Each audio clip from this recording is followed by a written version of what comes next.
আসসালামু আলাইকুম রহমতুল্লাহ। প্রিয় ভিউয়ার্স, আশা করি সকলে আপনারা আল্লাহর অশেষ রহমতে ভালো আছেন। বরাবরের মতো আজকে আপনাদের সম্মুখে একটি কোরআনিক তদবির নিয়ে এসে উপস্থিত হয়েছি। কোরআনিক এই তদবিরটি খুবই উপকারী এবং পরীক্ষিত একটি তদবির।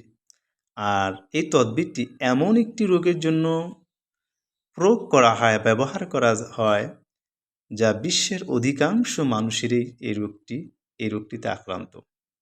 সেটা হলো গ্যাস্ট্রিক। আমরা অধিকাংশ মানুষই এই গ্যাস্ট্রিকে দীর্ঘদিন যাবৎ ভুগতেছি।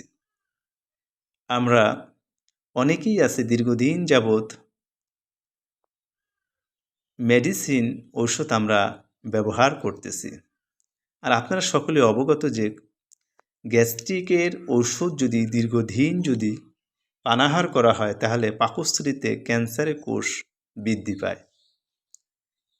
এজন্য গ্যাস্ট্রিকের ঔষধ দীর্ঘদিন ব্যবহার করা মোটেও এটা শরীরের জন্য কোনো উপকারী না হয়।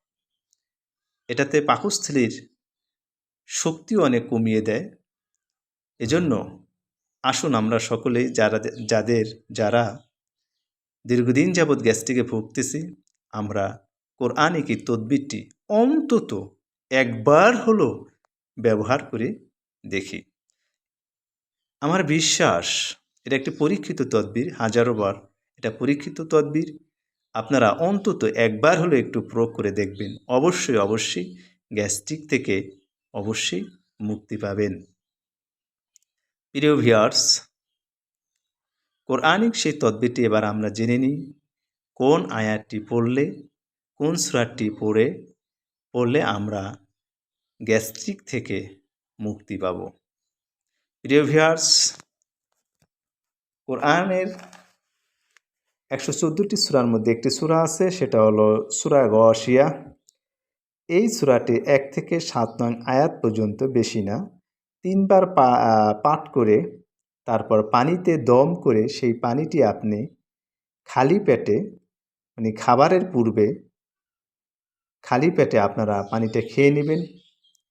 100% অবশ্যই আল্লাহর করুণায় অবশ্যই গ্যাস্ট্রিক থেকে মুক্তি পাবেন। অন্তত জীবনে একবার একটু ব্যবহার করে দেখবেন।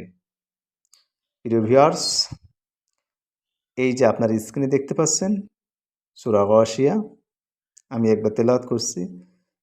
বিসমিল্লাহির রহমানির রহিম। হাল আতাকা হাদিসুল গাশিয়াহ উজুহু ইয়াওমাইযিন খাশিয়াহ আমিলাতুন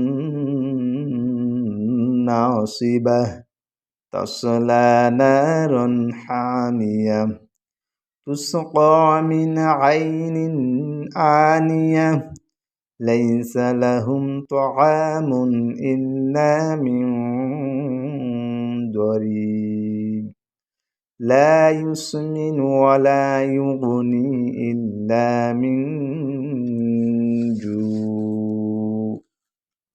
প্রিয় ভিউয়ার্স, অবশ্যই আপনারা এই যে এই আয়াতটি একবার হলো জীবনে প্রয়োগ করে দেখবেন গ্যাস্ট্রিক। তো আজকের মতো আমরা এখানেই শেষ করছি। কোরআনিক এই তদবিরগুলো পাওয়ার জন্য, নতুন ভিডিও পাওয়ার জন্য আপনারা অবশ্যই আমাদের এই চ্যানেলটি সাবস্ক্রাইব করবেন এবং সাবস্ক্রাইব করে আমাদের পাশেই থাকবেন। আজকের মতো এখানেই শেষ।